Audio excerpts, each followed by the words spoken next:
চৌম্বক কোয়ান্টাম সংখ্যার ধারণাটা আমরা যদি সাধারণভাবে দেখি যে এই যে নিউক্লিয়াস ধনাত্মক চার্জ আর ইলেকট্রন ঋণাত্মকগুলো বাইরে অনবরত আবর্তনশীল, তাহলে ইলেকট্রন যে আবর্তনশীল প্রবাহ, তাহলে আমরা বলবো ইলেকট্রনের প্রবাহ যেটা হচ্ছে সেটাকে বলা হয় বিদ্যুৎ। বলা হয় ইলেকট্রনের প্রবাহকে বিদ্যুৎ বলা হয়, অর্থাৎ electricity is nothing, it is the flow of electrons. তাহলে ইলেকট্রনের প্রবাহকে বিদ্যুৎ বলে। তাহলে এখানে বিদ্যুৎ উৎপন্ন হচ্ছে, তার মানে ইলেকট্রিক লাইনস অফ ফোর্স আমরা পাচ্ছি। আবার এখানে এদের মধ্যে একটা আকর্ষণ বল এবং ইলেকট্রন একটা বিকর্ষণ বল এখানে অনুভব হচ্ছে, অর্থাৎ এখানে ম্যাগনেটিক চৌম্বক ধর্ম এই পরমাণুর মধ্যে বিদ্যমান, অর্থাৎ ম্যাগনেটিক লাইনস অফ ফোর্স এখানে পাচ্ছি, আমরা লাইনস পাচ্ছি। তাহলে ইলেকট্রিক লাইনস অফ ফোর্স এবং ম্যাগনেটিক লাইনস অফ ফোর্স এই দুটো মিলে হচ্ছে ইলেকট্রোম্যাগনেটিক লাইনস অফ ফোর্স পাচ্ছি, ইএমএফ পাচ্ছি আমরা, অর্থাৎ তড়িৎ চৌম্বকীয় বল এখানে পরমাণুর মধ্যে উৎপন্ন হবে, তড়িৎ চৌম্বকীয় বল অর্থাৎ ইলেকট্রোম্যাগনেটিক ফোর্স। তাহলে ইলেকট্রোম্যাগনেটিক ফোর্স এটা ত্রিমাত্রিক বিন্যাস, অর্থাৎ এক্স ওয়াই এবং জেড, এক্স ওয়াই এবং জেড ত্রিমাত্রিক বিন্যাস। এটাই হলো চৌম্বক কোয়ান্টাম সংখ্যা। এই চৌম্বক কোয়ান্টাম সংখ্যার সাহায্যে আমরা অরবিটাল অর্থাৎ অরবিটালের ধারণা পাবো। চৌম্বক কোয়ান্টাম সংখ্যার সাহায্যে আমরা অরবিটালের ধারণা পাবো।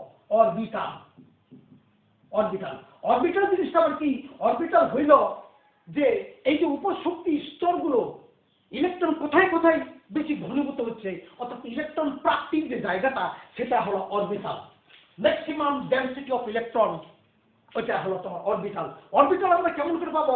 এই সূত্রের সাহায্যে আমরা পাবো। যেমন এস এর অরবিটাল কয়টা হবে? এস এর অরবিটাল সূত্রটা হইল টুয়াইস এল প্লাস 1।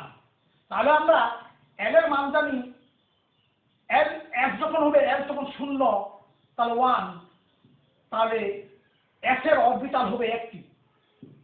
অনুরূপভাবে টি এর অরবিটাল টুয়াইস এল প্লাস 1, তাহলে 2 ইন্টু টি যখন হবে তখন এল এর মান হবে 1 ইন্টু 1, তার মানে হবে 3টি। পি এর অরবিটাল তাহলে 3টি। ডি এর অরবিটাল তাহলে 2 ইন্টু এল এর মান 2 প্লাস 1, তাহলে হচ্ছে 5টি। অনুরূপভাবে এফ এর orbital 2 plus 3 plus 1 equal to 7, অর্থাৎ 7টি। তাহলে আমরা দেখলাম এই এফ এর অরবিটাল একটি, পি এর অরবিটাল 3টি কক্ষপথ, ডি এর অরবিটাল এভাবে 5টি, 1 2 3 4 5টি। এভাবে এফ এর হইল 7টি কক্ষপথ, 7টি অরবিটাল, 1 2 3 4 5 6 7টি। অর্থাৎ এইগুলো হলো এফ এর ইলেকট্রন প্রাপ্তির জায়গা এক জায়গায় ঘনীভূত হচ্ছে, পি 3 জায়গায় ঘনীভূত হবে, ডি হবে 5টি জায়গায় ঘনীভূত হবে, এফ এর 7টি জায়গায় ঘনীভূত হবে। অর্থাৎ ইলেকট্রন প্রাপ্তির যে ঘনীভূত জায়গাটা এফ এর বেলা 7 জায়গায়, ডি এর বেলা 5 জায়গায়, পি এর বেলা 3 জায়গায় এবং এফ এর বেলা 1 জায়গায় ঘনীভূত হবে। অর্থাৎ অরবিটালের সংখ্যা আমরা চৌম্বক কোয়ান্টাম সংখ্যার সাহায্যে আমরা পেতে পারি। তার সূত্র হলো, এই অরবিটাল প্রাপ্তির সূত্র হলো এটা। অরবিটাল পাওয়ার সূত্রটি হলো টুয়াইস এল প্লাস 1, যেখানে এল হইল উপশক্তি স্তর। আমরা এল এর মানগুলো জানি, এল যখন 0 হবে তখন এস, এটা খুব ভালোভাবে মনে রাখতে হবে। এল এর 1 হলে পি, 2 হলে 2 হলে ডি, 3 হলে এস। অর্থাৎ আমরা এল এর মানগুলো বসিয়ে আমরা 1 3 5 এবং 7, আবার এইগুলোকে 2 গুণ করলে আমরা ইলেকট্রনের সংখ্যাটা পেয়ে যাব। তাহলে এস এর ইলেকট্রন পাবো যদি 2 গুণ করি, এস এর ইলেকট্রন পাবো আমরা 2টা, পি এর ইলেকট্রন পাবো আমরা 2 গুণ করলে আমরা ইলেকট্রনগুলো পেয়ে যাব 6টি, এর হবে 10টি, এর হবে 14টি। আমরা এইভাবে চৌম্বক কোয়ান্টাম সংখ্যা যেমন অরবিটাল পাবো, তেমনি আমরা ইলেকট্রনের সংখ্যা এভাবেও পাইতে পারি। ইলেকট্রন এর সংখ্যা equal to 2 into twice L plus 1, অর্থাৎ এফ এর জন্য হবে 2টি, পির জন্য হবে 6টি, ডির জন্য হবে 10টি এবং এফ এর জন্য হবে 14টি। অর্থাৎ এগুলোকে দ্বিগুণ করলে আমরা ইলেকট্রনের সংখ্যাটা পেয়ে যাব। এই হলো প্রাথমিক। এগুলো আরো বিস্তারিত কথা আছে, এই পর্যায়ে তোমার দ্বারা অত বিস্তারিত যাওয়া যাবে না, শুধু এইটুকু মনে রাখতে হবে প্রধান কোয়ান্টাম সংখ্যা n, শক্তি স্তর, অরবিট, কে এলিমেন্ট, সহকারী কোয়ান্টাম সংখ্যা উপশক্তি স্তর অর্থাৎ SPDF, L এর মান n এর উপর নির্ভরশীল।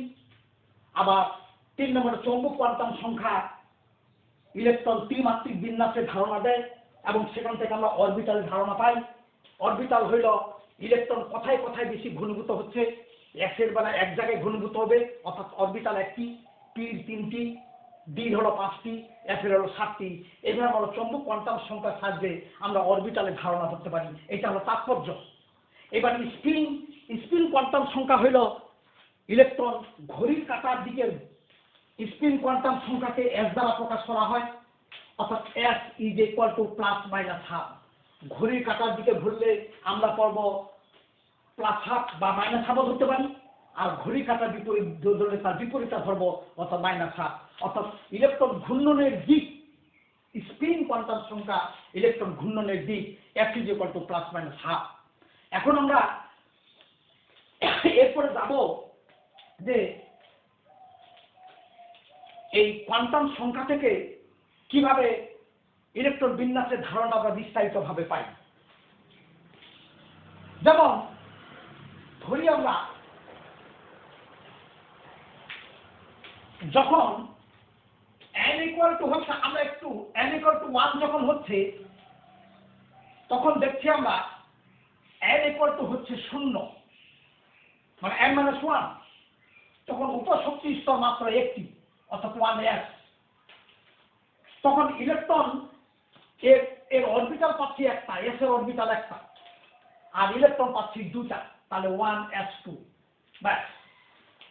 তাহলে 2 নম্বর যখন পাচ্ছি আমরা 2, n এর মান তখন পাবো আমরা 0 এবং 1, উপশক্তি স্তর হবে 2s ও 2p।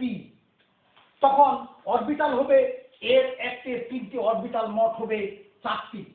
তখন বিন্যাসটা হচ্ছে 2s 2p অর্থাৎ s এর ইলেকট্রন আমরা পেয়েছি 2p6 অর্থাৎ 2 নম্বর শক্তি স্তরে ইলেকট্রন আমাদের হচ্ছে 8টি, যেটা আমরা আগেই হিসাব করে রেখেছি যে 2 নম্বর শক্তি স্তরে 8টি ইলেকট্রন থাকবে।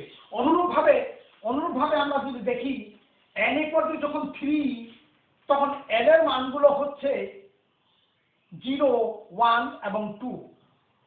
তাহলে 0 হলে হচ্ছে s, এটা হলো হচ্ছে p, এটা হচ্ছে d, যেহেতু 3 নম্বরে 3s 3p 3d। তাহলে এর অরবিটাল হচ্ছে একটা, এর অরবিটাল হচ্ছে 3টা, এর অরবিটাল হচ্ছে 5টা, তাহলে অরবিটাল হচ্ছে এখানে 9টা, আর ইলেকট্রন হচ্ছে তার দ্বিগুণ 18টা অর্থাৎ 3 নম্বর শক্তি স্তরে ইলেকট্রন আমরা 18টা পেয়ে যাচ্ছি। তার বিন্যাসটা তখন আমরা করতে পারতেছি 3, যেহেতু 3s 3p 3d। আমরা জানি ইলেকট্রন ক্যাপাসিটি আছে 3s2 3p6 3d10 d10টি অর্থাৎ 18টি ইলেকট্রন হয়ে গেল। অনুরূপভাবে আমরা যখন চলে যাবো যখন 4 নম্বর শক্তি স্তরে n যখন 4 হবে তখন n এর মান হচ্ছে 0, 1, 2, 3 অর্থাৎ n এর মান যখন 4, এখানেও সংখ্যা আমরা 4টি পাইলাম। এই হলো l এর মান অর্থাৎ সহকারী কোয়ান্টাম সংখ্যা। তাহলে আমরা পাচ্ছি এটা s, এটা p পাচ্ছি, এটা d পাচ্ছি, এটা f পাচ্ছি। তাহলে আমরা লিখতে পারবো 3s 4s 4p 4d 4f। তাহলে আমরা অরবিটাল যদি হিসাব করি এর হচ্ছে একটা, এর হচ্ছে 3টা, এর হচ্ছে তোমার 5টা, এর হচ্ছে 7টা, তাহলে ইলেকট্রন তার অরবিটাল হচ্ছে 12 16টা হচ্ছে, তাহলে ইলেকট্রন হচ্ছে 32টা।